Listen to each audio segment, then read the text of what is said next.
I'm Wiley Dunlap-Shohl. I'm a 12 in the physics and engineering major.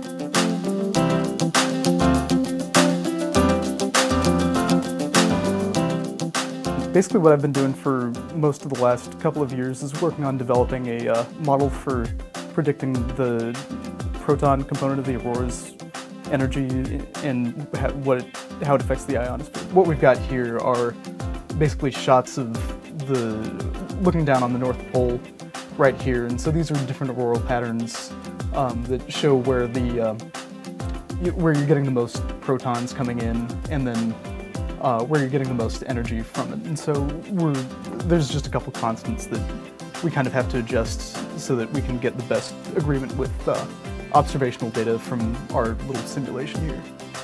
And so basically what I'm working on right now is just doing a ton of these runs for these different values of these constants and trying to figure out what works best so that then we can incorporate the whole model into that big space weather prediction program, essentially.